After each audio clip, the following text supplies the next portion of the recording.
So picture this, there's this guy named Lil John. He had no job, no connection, and no experience whatsoever. He tried applying for a job at a local manufacturing company. So he did the interviews and passed with flying colors. Congratulations, by the way. That's a crazy achievement for him. After a while, Lil Johnny met the CEO of the company himself. And the CEO told him, hey man, if you can pass the 1-week trial period, the job is officially yours. And you will get paid 5 grand as your salary. That will increase by 5% for every month that you spend working for my company. So Lil Johnny replied, oh hell yeah boss, I will even do the 1-week trial period for free. The boss replied, nah fuck that. You will be fully compensated even for your trial period. So a week went by, production increases, sales went up, both Lil Johnny and the CEO is happy about each other. And of course, I'm happy for them as well. On one evening, the CEO asked Johnny, hey man, how are you feeling about the workload that I gave you for the past 7 days? Johnny replied, oh yeah, about that boss.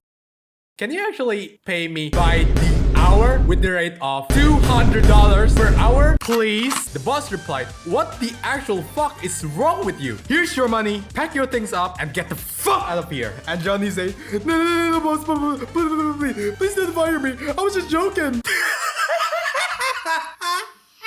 Flabbergasted as you may be right now, you're wondering, is this story even real? I really wish that I could tell you that I made this up last night. I really do. But this is exactly what happened between Gacha Smack and his ex-editor Parafesh, who I will be referring to as Mr. Editor. So sit your ass down because this one is gonna be wild, right? So before we get into the meat and potatoes, let me make some things very clear first. Number one, some of you might know me as an editor working for the content creator called Box2. And for the last 7 months, I have been editing my own and his videos, and recently, Iango and Artonecy as well. So considering my prior experience and expertise, I do believe that I'm pretty eligible to be talking about the topic as a professional editor. Number two, the main purpose of this video is for me to go through the drama and label out the good and the bad practice that happened between Gacha Smack and his ex-editor, and explain some of my thoughts and assumptions. Number three, I do hope that this video will help spread awareness to content creators out there on how to strike a good deals when you're outsourcing your video editing jobs to freelance editors. And if you're an editor, you may want to stick around because with this video, I will be teaching you how to acquire clients in a more professional and healthy ways. Number four, this video isn't really my style of videos to make, but if this video managed to help you or if you find value in this video, please do hit that like button and smash that subscribe button and leave a comment if you will, because that does help with the algorithm. And with that being said, I do hope that you enjoyed the video.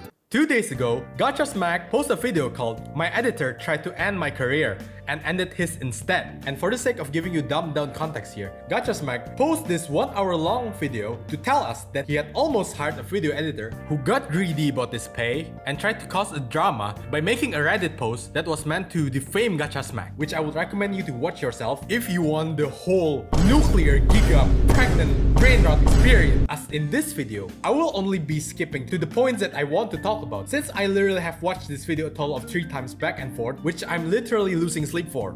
This is what he says. We'll start on line 1. I recently began working for a streamer, and things were very good at the beginning. Yes, they were. He put me on a 7-day trial. This is true. And things were going great.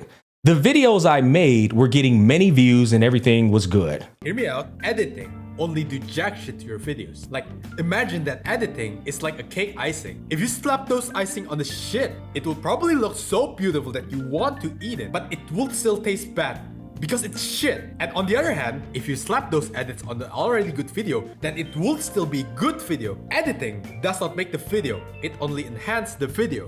It turns out the motherfucker wasn't even editing the videos.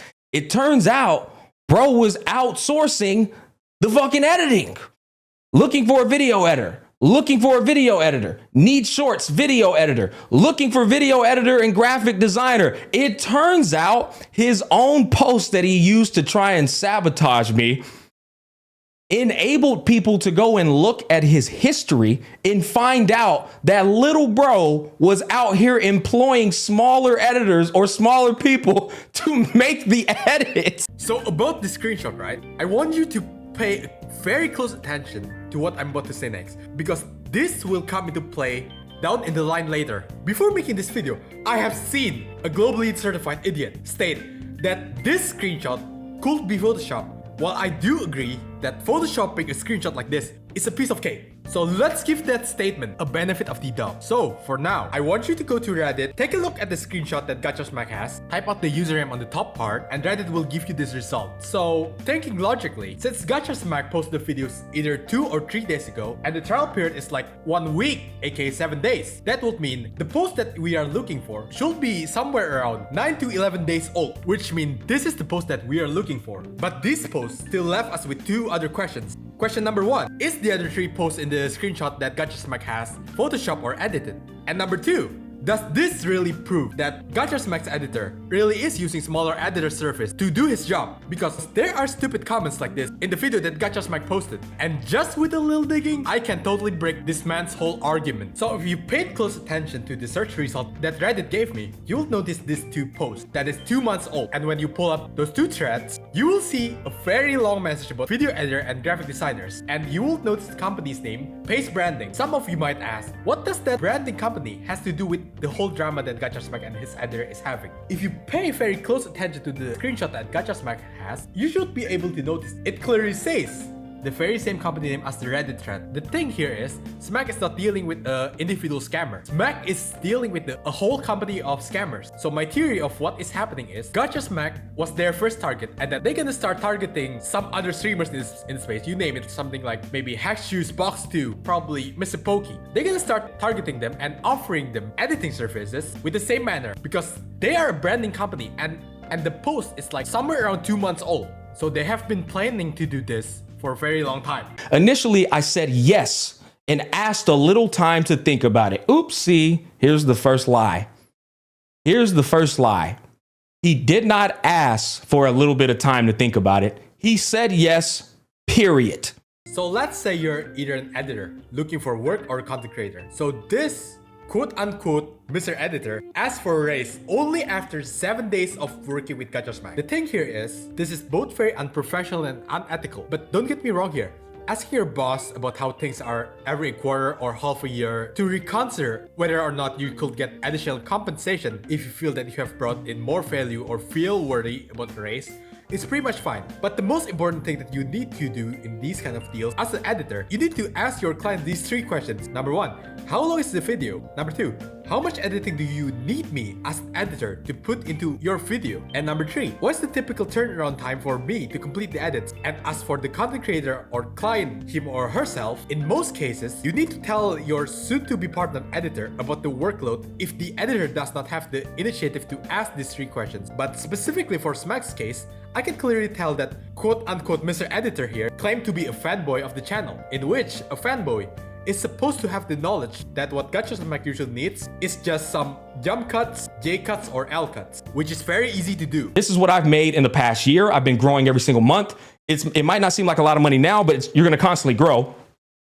And then I said, is this okay with you? He said, yes, it's completely fine.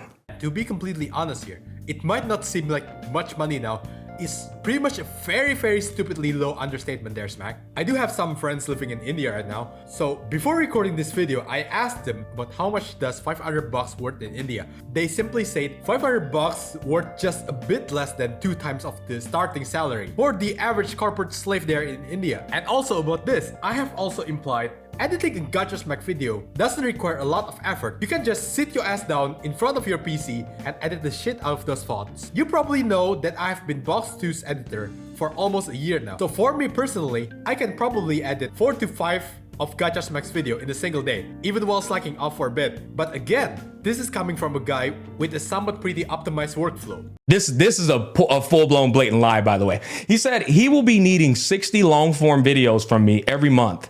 30 well edited and 30 just cropping. If anyone somehow believed this statement the first time you read the Reddit post, leave a comment right now and tell me how I'm wrong. First of all, quote-unquote Mr. Editor put it in the way that GachaSmack told him to work on 60 videos in a month right after he finished his 7 days trial period, which is just bullcrap. Second of all, this is the GachaSmack video we're talking about, not Mr. Beast video. Third of all, not a flex, okay? But 60 GachaSmack video in a month, I would gladly take that as a challenge, as it sounds very doable for me, personally. The workload was so much that I texted him that with this much workload, see how he's trying to like victimize the shit as if I tried to like manipulate him into like being my little editor slave. I'm like, bro, what the fuck is he waffling about? Nigga, you say yes or you say no. It's that simple. I might not be able to take on other clients. So is it possible for him to increase the pay a little or at least pay me by the hour? So what's crazy about this here is the fact that he's making it sound like editing Gacha's Mac video will take 9 hours long. Like he's saying that just opening the fit in Premiere Pro, dragging it to the timeline, press CQE, slap it back together, put the music in, and upload is hard? Then listen to me. This might just save your ass in the future. If you're an editor like that, you're a bad editor and just go work at fucking McDonald's instead. Easy, problem solved. Listen man, making something look harder than it's supposed to be will always give you very bad luck, especially if you're doing this for a client's project.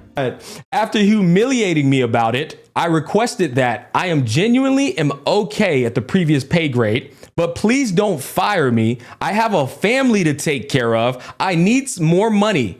And some money, I don't even know what he said right here. And his genuine response was that it's not his responsibility. Okay, so here's the thing. Even if you are working for a prestigiously big company, you probably need to work for them for at least 20 to 25 years for them to guarantee you and your family financial security via your pension money. And even with that, some companies can and will screw you over by giving you progressively harder and harder tasks, forcing you to resign, quote unquote, on your own will so that they won't have to pay all these extra bills they really need to pay for if they us the company being the one who actually fired you. I really do think that this editor deserved the nickname 007. 0 years, 0 months, 7 days, and he got off screen. Listen man, Box2 has 3 other editors other than me, and he's not fucking responsible for the financial burden or circumstances of any of us. This quote-unquote editor is the only odd one out of all the people doing this editing shit. I have video proof from his live stream and the chats we had about him guaranteeing me the job. So you caught some clips of me when we were on good terms saying I'm definitely going to work with this guy before you decided to say some dumbass shit. That doesn't mean anything.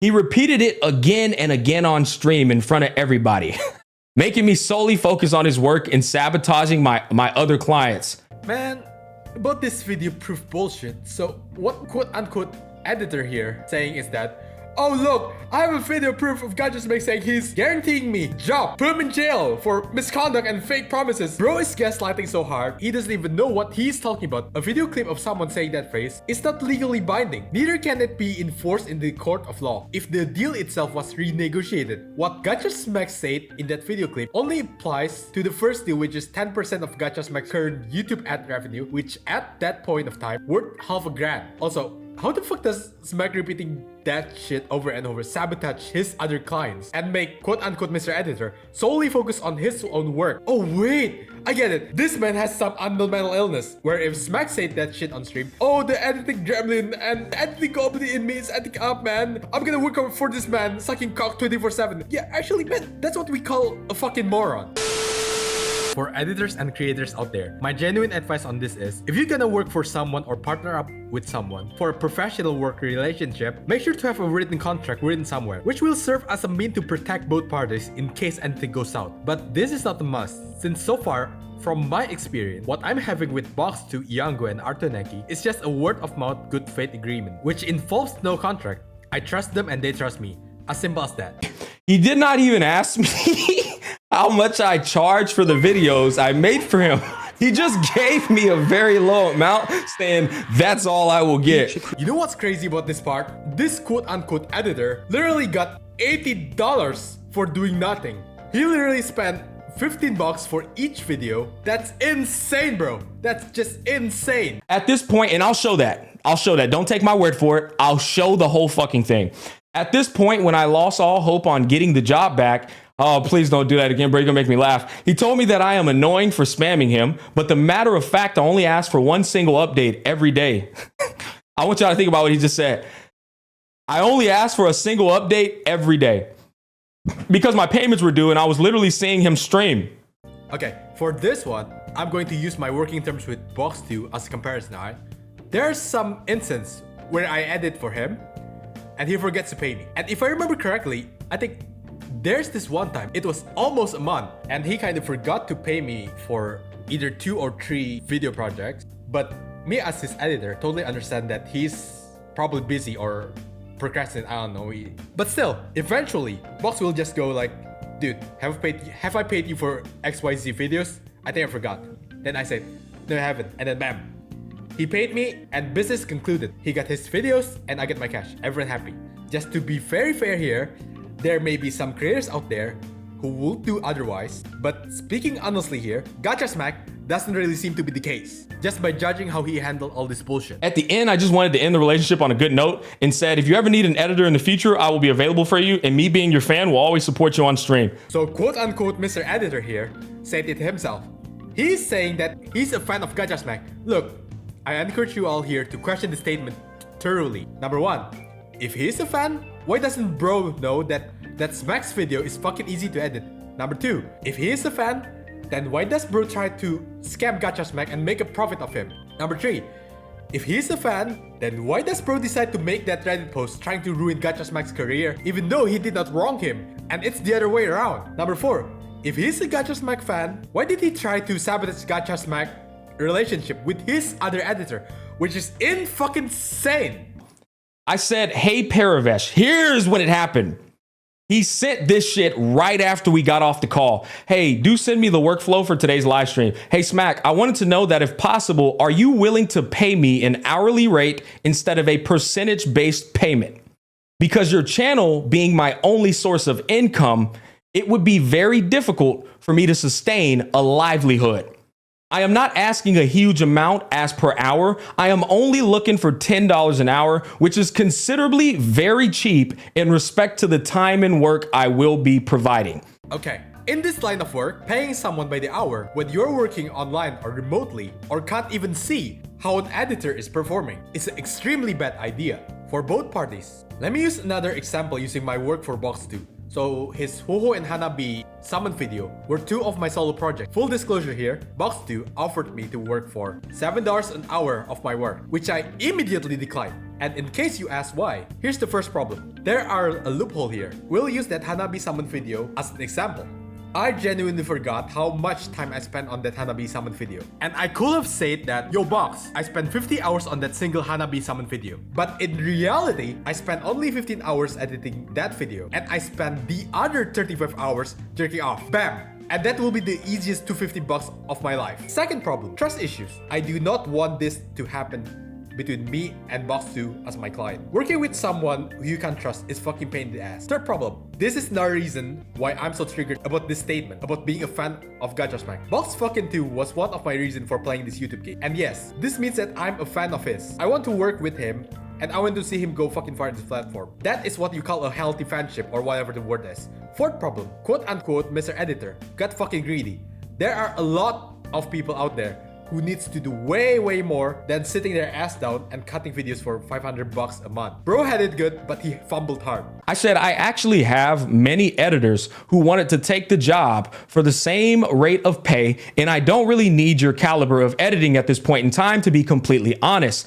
I do love your work, but my content requires bare minimum editing with efficient upload speeds. And that is totally fair. You can clearly tell that quote-unquote Mr. Editor here doesn't have the slightest experience here in this YouTube game. Not every video you upload to YouTube needs to be over-edited like a Mr. Beast video. Retention editing is dying, and right now, a lot of people is asking of creators to just be genuine. And this is the very same reason I start spending less effort on my edits and trying to improve other aspects of my video production quality, like how I simply just talk to the mic like you're here right now. You feel you can forgive me by allowing me to work with you? I am even ready to work for free for the first month. Now this part could be very easily misunderstood, because doing work for free up to a certain degree is also a valid tactic in the video editor line of work. From my experience, back then, when I started working for Box2, I had no fucking experience at all. So I told Box, hey man, I will do your 12+ summon video for free as a sample of my work. Does that sound good? And that is a very effective tactic to hook your potential clients in. Because as a new editor, no matter how good you are, netting your first client will always be a very challenging thing to do. There is actually 3 effective ways to approach your potential clients. Number 1, free of charge first project, but you also need to make sure that it's a project with a reasonable duration. Number 2, a show reel. Number 3, sample of your editing results. Brother, let's move forward with the decision. Same day. Same day, bro, spiraling.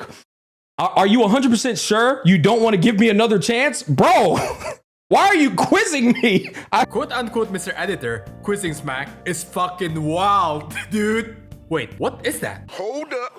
Wait a minute. Something ain't right. I am such a good asset to your business. Man, shut up. No, you're not. Gacha Smack, if you're hearing this, I am the bear asset. Please hire me. So the TLDR of this video, number 1, this person named Mr. Parafash or quote-unquote Mr. Editor does not even know how to use editing software, let alone being an editor himself. Number 2, this guy called Parafash is actually some black market branding company type of shit, as proven by the Reddit post I have found.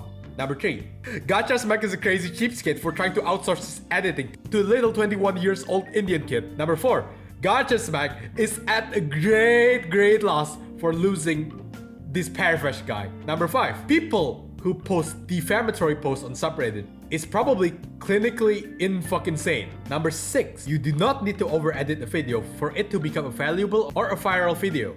Number 6, please use a written contract for extra safety when striking these kind of deals. Number 7, if you're an editor looking for a job, I beg you, aside from learning how to edit, please invest your time on learning how to communicate effectively. Number 8, Gacha Smack, please hire me.